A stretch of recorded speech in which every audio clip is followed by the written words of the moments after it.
At the start of the 1960s, Cold War tensions were heightening. Confrontation threatened.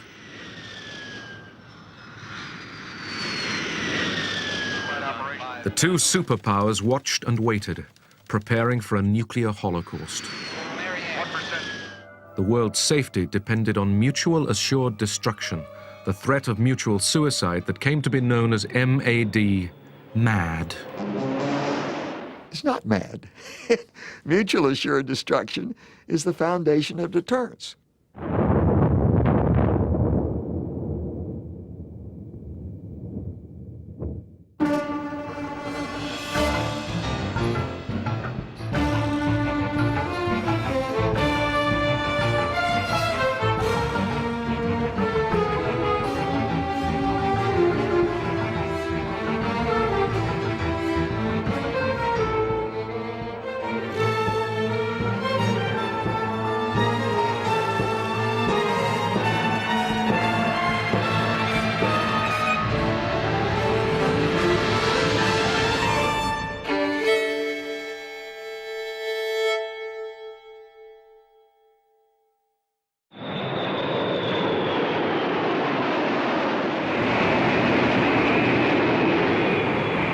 On the 1st of July 1960, an American RB-47 reconnaissance plane like this took off on a routine mission to probe the radar defenses of the Soviet border. We took off from Brize Norton Air Base in England. That was our forward operating location on that particular date. And we were supposed to fly this quote-unquote milk run. There's not supposed to be any particular problems during that particular flight. And we thought that this would be a rather simple flight, although it was a 12-hour mission. They flew in order to detect our radar stations. They wanted to know the location of the air defense system of the Soviet Union. They often flew close to our borders. We started flying parallel to the Soviet coastline, which had Murmansk and the mouth of the White Sea and so forth up there. And we knew there was quite a bit of activity going on up there by the Russians at that time. I was on combat duty to intercept, and I flew up to find the enemy. I was guided from the ground. When I saw the enemy plane, I identified it and radioed my base. The co-pilot said, check, check, check, right wing. And the aircraft commander, Major Palm, said, where the hell did that guy come from? I signaled the plane to follow me. He wouldn't obey. I radioed my base and asked what I should do. An order came back, destroy it. I opened fire, and the plane started to burn. As the MiG fighters returned to base, John McCone and co-pilot Bruce Olmsted parachuted to safety and imprisonment in Moscow's Lubyanka prison. The 4 other Americans on board had died in midair.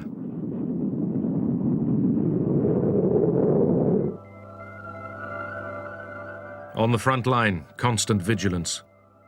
War, if it came, would soon go nuclear.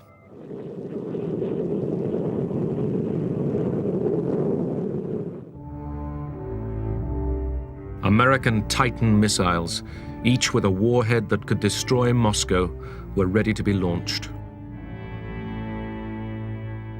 It would be done before we had time to stop and think about what we were doing.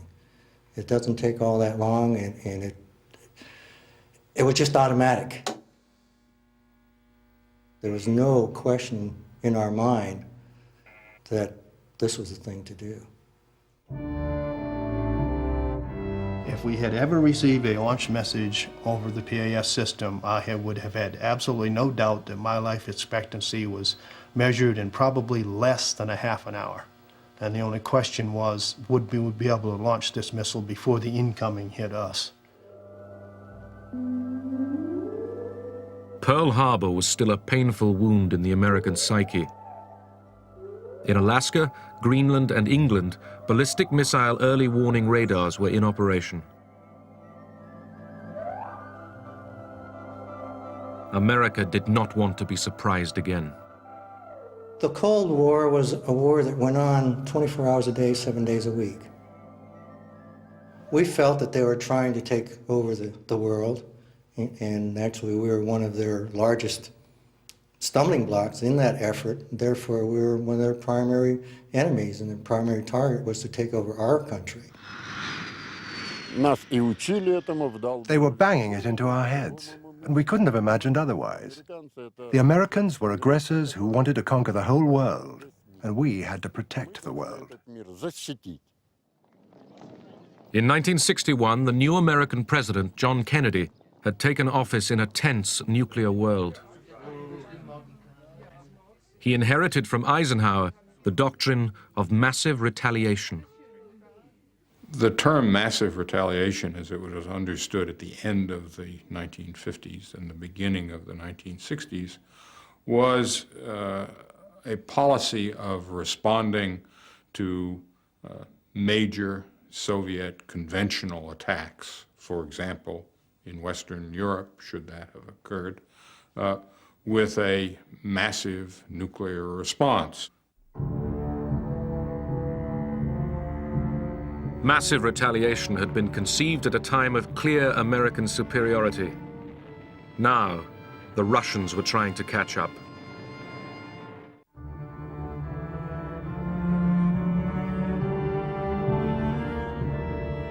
Возник, так сказать, синдром. There was a syndrome to catch up and overtake, to try and show everyone that we weren't far behind the Americans, that we too had nuclear weapons.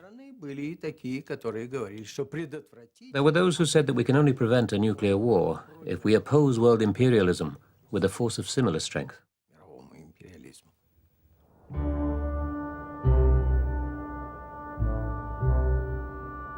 Khrushchev sought a dramatic means to remind the West of the power of the Soviets.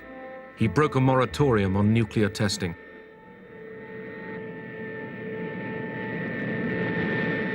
October the 30th, 1961. A Russian bomber crew were preparing to drop the largest bomb the world had ever seen.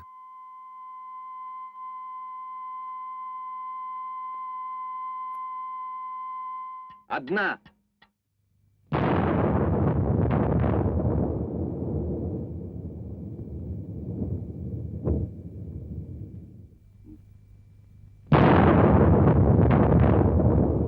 The explosion was the equivalent of more than 50 million tons of TNT, more than all the explosives used in World War II.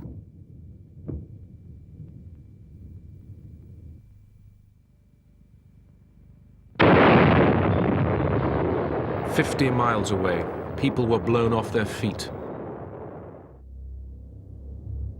Khrushchev said he wanted the bomb to hang like the sword of Damocles over the imperialists' heads. Kennedy took up the challenge. In view of the Soviet action, it will be the policy of the United States to proceed in developing nuclear weapons to maintain this superior capability for the defense of the free world against any aggressor. To Kennedy's anger, the super bomb was just one of a series of Soviet nuclear tests.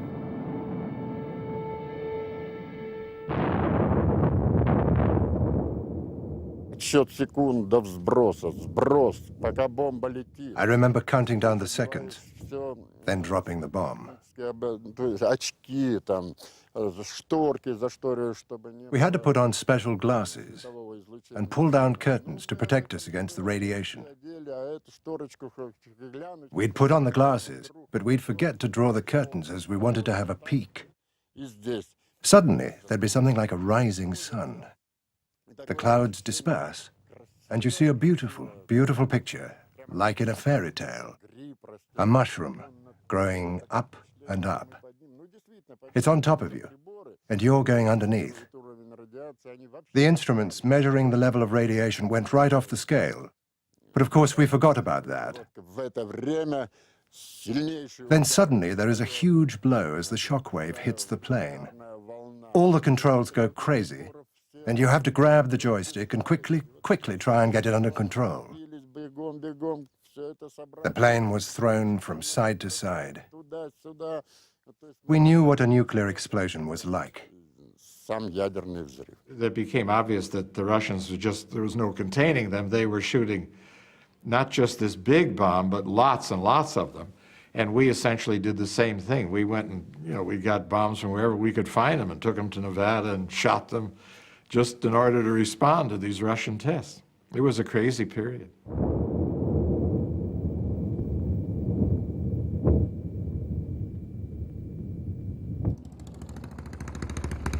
In the West, public opinion was turning against the arms buildup and the testing of the bomb. In Britain, what started in 1958 as a march to the weapons centre at Aldermaston swelled to an annual rally of tens of thousands of campaigners for nuclear disarmament. We did seriously accept the fact that if a nuclear bomb was used in the London area, the effect was going to be so massive over such a geographical area that even people living miles out would have repercussions. And we were quite serious in our expectation that this could happen. The scientists have made it, it's there and available. Somebody's going to want to use it. Kennedy and his Secretary of Defense McNamara were increasingly aware of the danger of relying on the strategy of massive retaliation. Nuclear weapons have no military utility whatsoever, excepting only to deter one's opponent from their use, which means you should never, never, never initiate their use against a nuclear-equipped opponent. If you do, it's suicide. And that conclusion I came to very early. As I say, when I came in, I didn't know the difference between a nuclear weapon and a conventional weapon. But it didn't take me long to find out, a few months, and I came to that conclusion. The problem was how to implement the conclusion. McNamara presented the Joint Chiefs of Staff with an appealing alternative. Soviet cities were no longer to be targeted. They were to strike only at Soviet military forces. This was known as No Cities Counterforce. And if both sides did that, then the casualties in the unlikely and very undesirable prospect of a nuclear war would be less. This idea of a no cities plan is striking only against military bases, rocket forces and submarines. It was simply an attempt to make nuclear war morally acceptable. It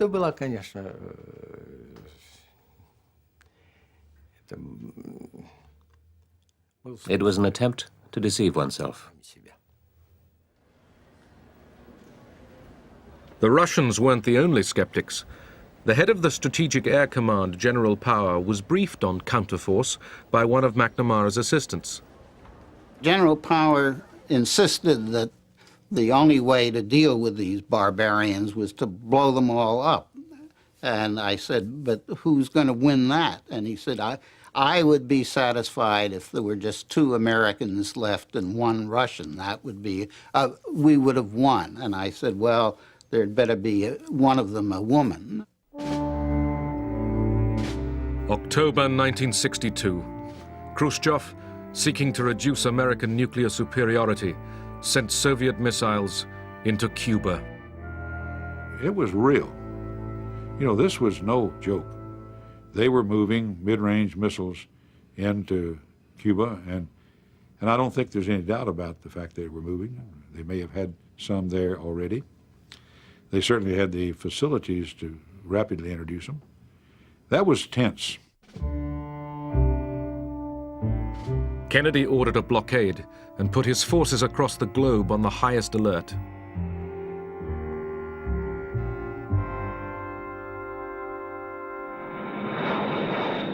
B-52s loaded with hydrogen bombs were ready for war.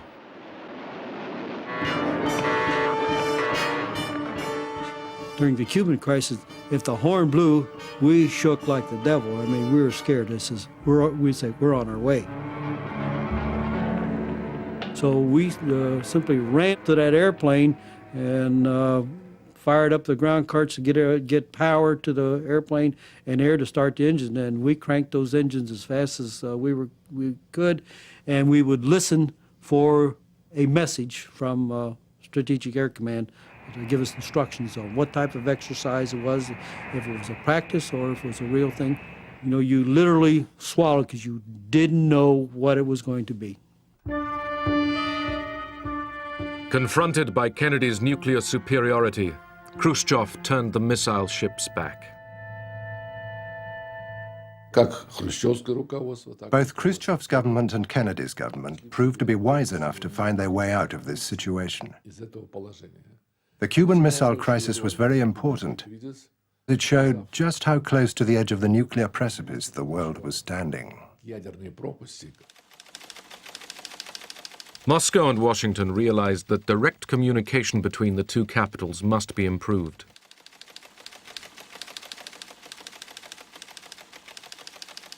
They installed the hotline between them. The following summer, shocked at how close they'd come to nuclear war, the Soviet Union, America, and Britain agreed a limited test ban treaty. There would be no more atmospheric tests. Nuclear testing would continue, but underground.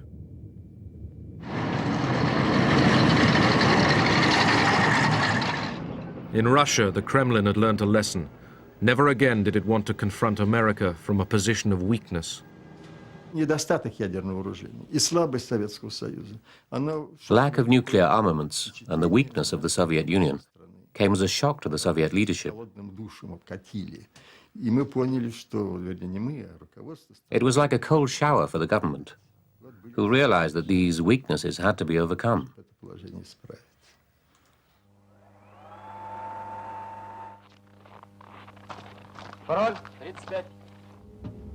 The Soviet Union built up their nuclear forces. They added hundreds of missiles to their arsenal.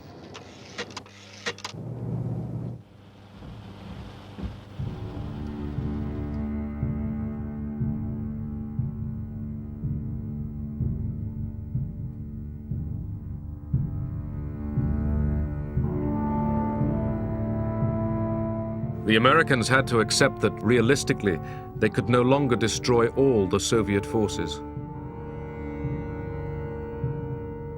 It became clear that if you said that your main approach was going to be to target the other side's military capability, what would happen is that those targets would proliferate to the point where there would be no limit to the amount that you would spend on strategic forces.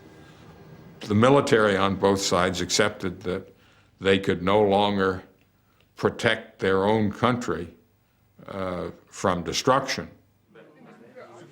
The superpowers had discovered they had one thing in common, an interest in avoiding nuclear war. It is an ironic but accurate fact that the two strongest powers are the two in the most danger of devastation. All we have built, all we have worked for, would be destroyed in the first 24 hours.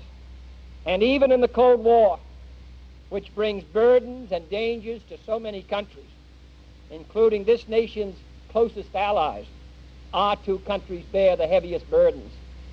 For we are both devoting massive sums of money to weapons that could be better devoted to combat ignorance, poverty, and disease.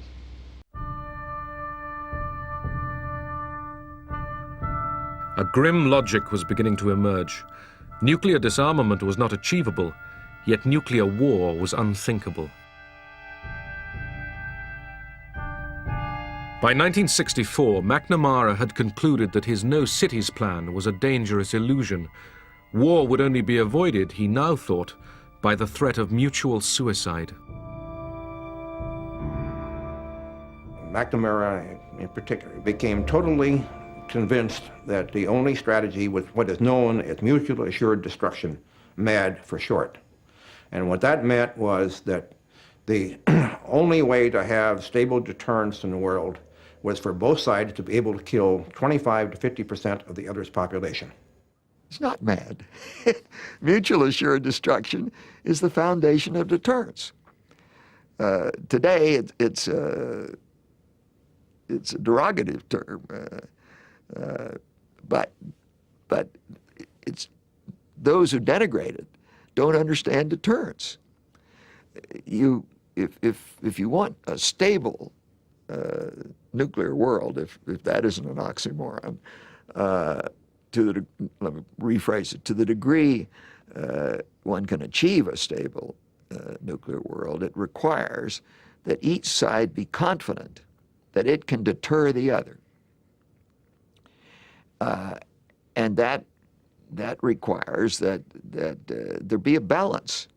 And the balance is the understanding that if either side initiates the use of nuclear weapons, the other side will respond with sufficient power to inflict unacceptable damage. Submarines now played a crucial role.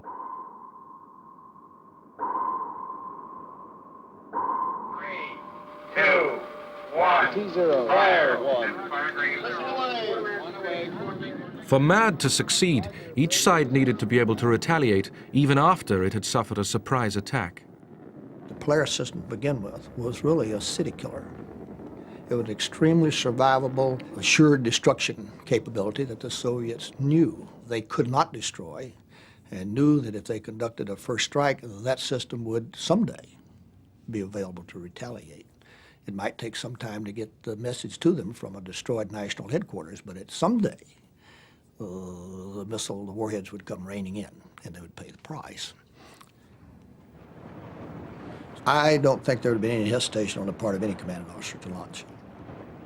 Did we think about what was back home? Sure we did. But you didn't let that control your actions. Time to think about that after you've done your duty. The fact that very tense people were close to nuclear weapons, ready to use those weapons, presented a huge danger to the world. And of course we felt uncomfortable, but we still had to accomplish our task, like the Americans had to accomplish theirs, and we would have accomplished it.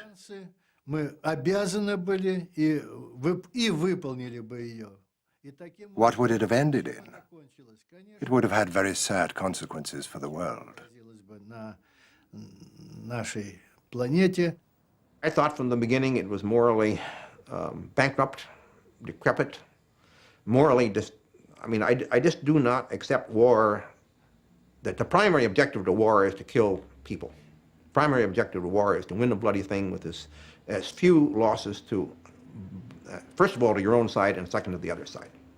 Always you want to minimize losses on both sides, but first of all yourself. But you want to win the thing and get it over as soon as possible. If the first day had involved attacks on cities, then it would have been just unbelievably catastrophic. Tens of millions of deaths and enormous destruction. Even one thermonuclear weapon on a large city would be destructive on an almost unimaginable and unprecedented scale. World War II killed 50 million people, but it didn't do it in one day.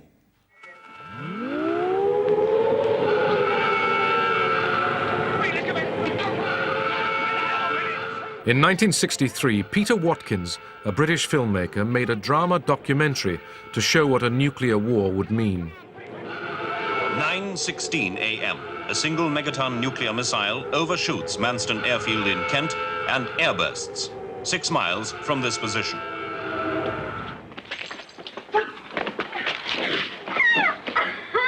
At this distance, the heat wave is sufficient to cause melting of the upturned eyeball, third-degree burning of the skin, and ignition of furniture. 12 seconds later, the shock front arrives.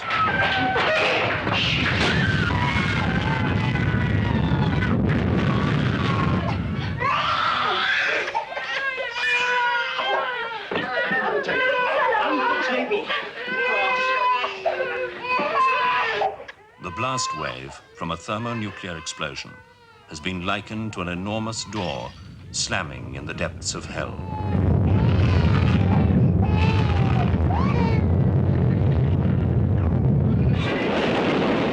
The film was called The War Game. The BBC banned it.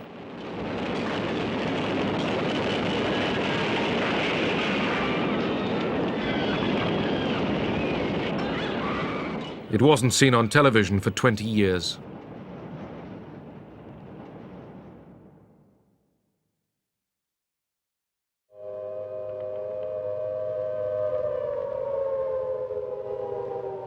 There was, for a period of a couple of years, at least a year, a strong effort to persuade the American public that it was worth investing in and practicing civil defense.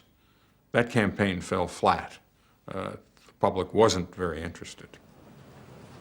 I think the public concluded that if a thermonuclear war were to take place, civil defense, although it might preserve some lives, would not preserve most lives, and what came afterwards would have made life not worth living.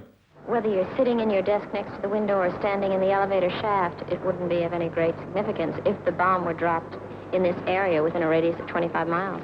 I assume you're supposed to go to a shelter, but in a city like New York, there's not much chance that a person would survive if there was an attack or something. In the case of a real attack, nobody would know what to do, I'm quite sure.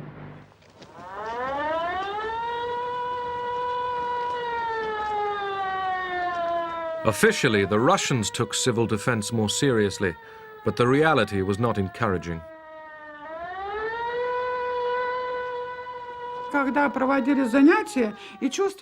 When people began to realize how dangerous these weapons were, they used to joke that if a nuclear bomb was dropped nearby, all there'd be left to do was to cover yourself with a white bedsheet and crawl to the cemetery. If you could make it to the cemetery, that is. The leaders were guided by the idea that, as there might not be a nuclear war, why spend money which we were so short of? On the other hand, if there was a war, civil defense would not help. It was a very sensible, purely pragmatic Russian attitude.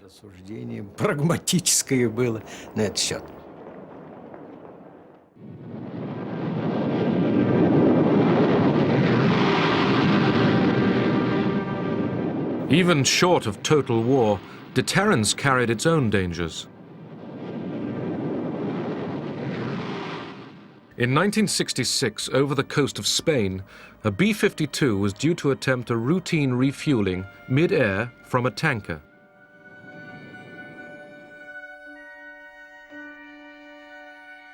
In the village of Palomares, Simo Ortez was setting out for the day's fishing. I was fishing opposite Villaricos, and the planes were flying overhead. We always used to watch the planes. There were two B-52s refueling, and the ones at the back must have brushed against each other, and the planes exploded. I remember all this fire in the air and pieces of aeroplane falling to the ground. I remember all the neighbors running to the place where the smoke came from. We thought that what had fallen there was still burning.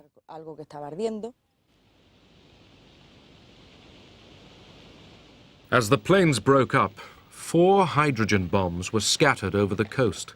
3 hit the ground, 1 was lost at sea. I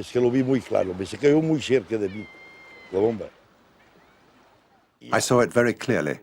The bomb fell into the sea, very close to me. And then I saw how much interest the Americans showed. The whole Sixth Fleet came. There were 5,000 soldiers living on land in tents. Generals, colonels, so many important people from North America. The American fleet searched the ocean for the missing bomb. Those on dry land had different problems. When the bombs hit the ground, safety devices prevented a thermonuclear explosion. But the conventional high explosives used to trigger a nuclear blast had gone off, scattering radioactive plutonium.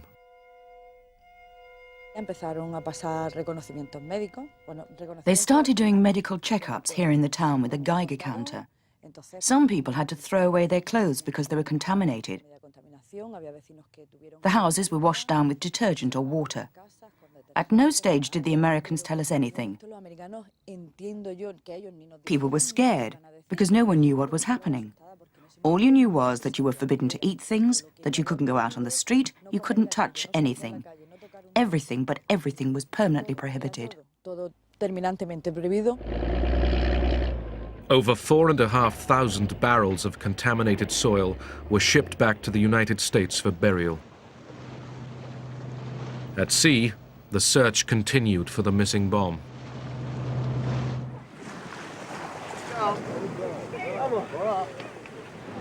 The Spanish feared that the Mediterranean was contaminated. American ambassador, Biddle Duke, went swimming for the cameras. Ambassador, you detect any radioactivity in the water? if this is radioactivity, I love it. 80 days after the accident, an American mini-submarine, Alvin, found the missing bomb intact. The Pentagon called a lost nuclear bomb a broken arrow. Palomares was the 14th broken arrow since 1950. More were to come. The number of Soviet accidents is still unknown. The Russian military were unconvinced by McNamara's notion of assured destruction. They saw it as their first duty to protect their homeland. They worked to develop anti-ballistic missiles, ABMs, which could destroy American missiles in flight. В свое время это был щит и меч.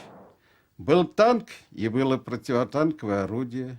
Был самолет. First, there used to be a sword, and then a shield, И вот показалось, что then a tank and anti-tank gun. неуязвимым средством, что уровень Now it turned out that a missile was not invulnerable. такого рубежа Science and technology was developing so fast, it had become possible to fight the most dangerous, most invincible weapons.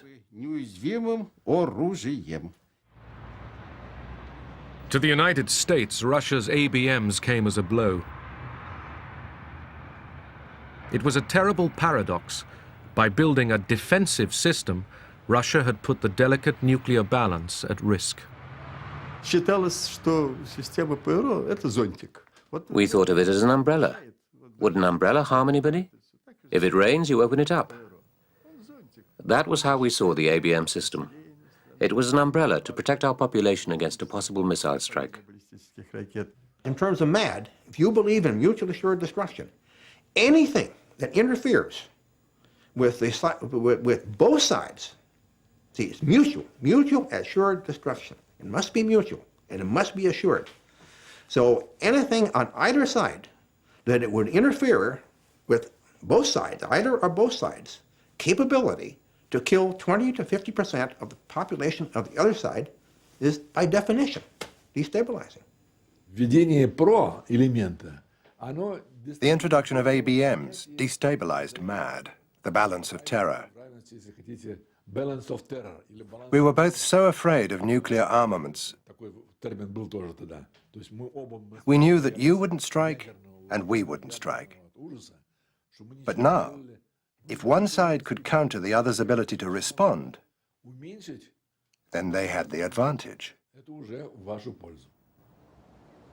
America, too, had been developing an ABM system, but McNamara was reluctant to authorize production. The system was easy to beat, and the sums just didn't add up. The ratio of cost to the defender as against the offense was very unfavorable in that it would cost, say, like $5 to the defense to counter every dollar that the offense spent. and therefore the economics just strongly favored the offense. McNamara convinced President Johnson to abandon ABMs, but only if the Soviets agreed to do the same. In 1967, war in the Middle East raised international tension to boiling point. America supported Israel. The Soviet Union supported Egypt, Syria, and Jordan.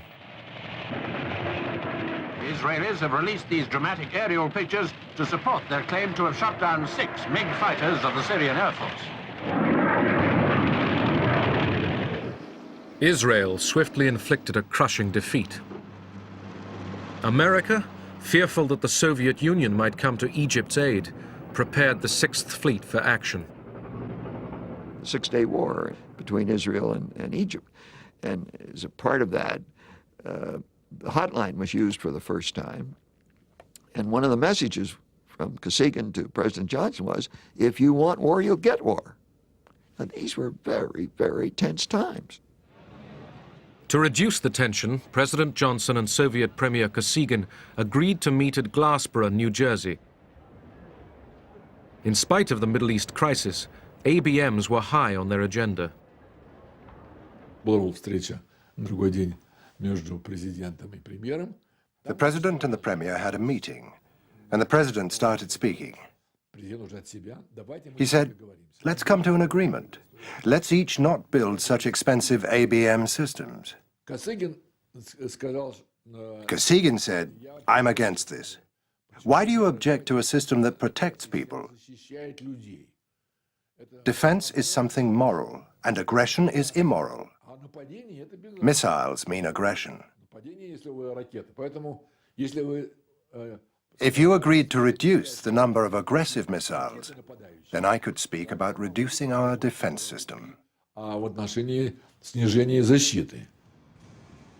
Whilst the arguments over ABMs continued, American scientists were preparing a countermeasure: multiple, independently targeted re-entry vehicles, MIRVs for short.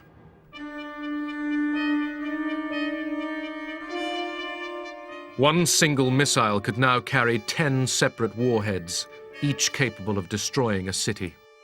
Once you got into the MIRV era, the problem of strategic defense became infinitely more complicated, infinitely more expensive, because you had to devise ways of going after a multiplicity of warheads and all kinds of junk that would be put into the atmosphere to mislead the defense. Одной противоракетой можно поразить по существу одну баллистическую... One anti-ballistic missile is enough to shoot down one ballistic missile.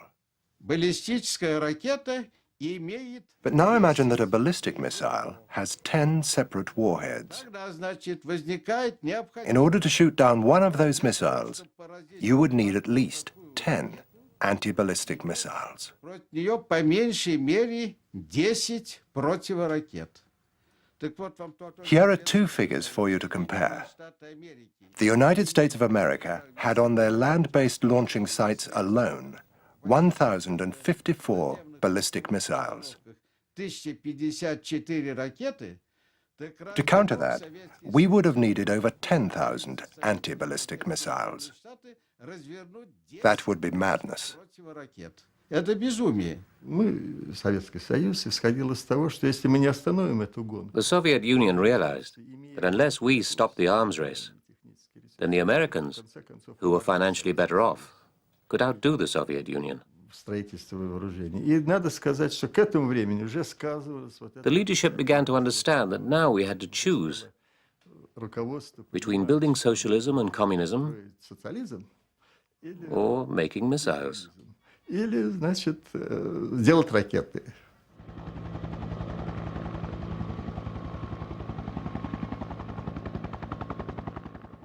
By 1969, the superpowers were, between them, spending more than $50 million a day on nuclear armaments. It was a burden both sides were finding intolerable.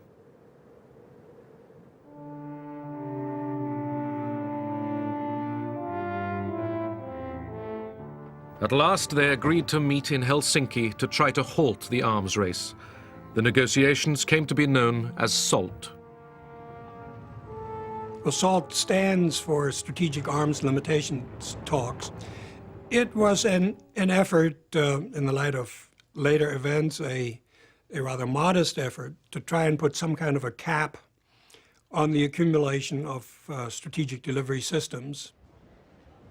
The bargaining was not going to be easy. Как в омут, вот закрывали глаза и ныряли. It was like diving into a swamp with your eyes closed. There were a lot of doubts and difficulties in organizing these things, particularly because before going to the talks, the members of the delegation were called up by Brezhnev and very seriously warned not to say too much. He reminded them that the KGB was listening and the Lubyanka prison was watching. Имейте в виду, что за вами Лубянка. The Soviets were far more hesitant about doing anything that might involve some sort of intrusion into their society, because inevitably anything to do with real arms control would involve inspection, verification, and so on and so forth. And this, for the Soviets, remained anathema. Negotiations dragged on throughout 1970 and 1971, as each side tried to come to terms with the other's philosophy. The Soviets really had it in their gut, in the marrow of their bone, this right, this inherent right of a nation to defend itself. And there wasn't really any argument in those days, early days, of a technical nature, of a strategic, analytical nature. It was just the God-given, they wouldn't have said God, right of a nation to defend itself. Советский Союз был как бы голый, окруженный вокруг. The Soviet Union felt naked, unprotected, surrounded everywhere by American nuclear forces. Так сказать, жизнь Советского Союза очень тяжелая. It was very difficult to protect the Soviet Union. Период был по обеспечению безопасности страны. Когда у нас появились... When we had developed our own ballistic missiles, although we had very few, we realized that it had acted as a counterbalance. But when we started the talks, we remembered all the kinds of weapons that could reach us. Behind the scenes, Henry Kissinger, Nixon's national security advisor, arranged private meetings with Soviet ambassador Anatoly Dobrinin. Эти переговоры, которые шли, они шли несколько лет. These meetings made it possible to introduce corrections or amendments without losing face. Поправить, без ущерба, без потери лица. Когда мы разговаривали... Using the back channel with Kissinger, we could first state the official point of view А потом мы вели неофициальный разговор. and then talk more freely. Официальный разговор, он, конечно, основывался. Он знал позицию своего президента, я знал позицию нашу. Поэтому я мог свободно... I would say, Henry, mind you, or you should realize. Я фантазирую, я говорю, что четко, что имею в виду, Генри, что это... I was really just thinking aloud. Иногда размышлял, потому что мне казалось... Then he would say, well, Anatoly, why should we get stuck on this? Why don't we do it in a different way? Может быть, вот так сделал лучше. Face to face across the table, the two sides made progress on ABMs, but they barely touched on the most destabilizing of the new technologies, multiple warheads, MIRVs. Но этот предмет не был, так сказать, очень широко обсуждаем. The subject was not really discussed, because by then the Americans already had this technology, and Russia didn't. Американцы уже имели отработанную эту технологию. We believed that we should have it too. Мы считали, что мы ее тоже должны иметь.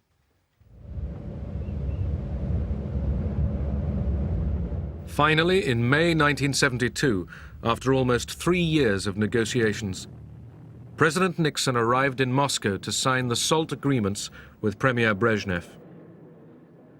ABMs had now been discredited, and the two sides agreed to limit them. But all they could agree on offensive weapons was a temporary freeze on missile launchers.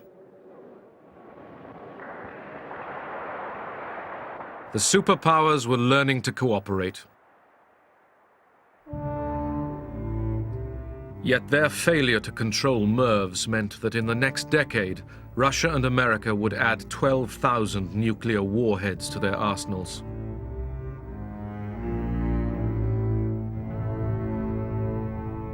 Preparations for global annihilation continued.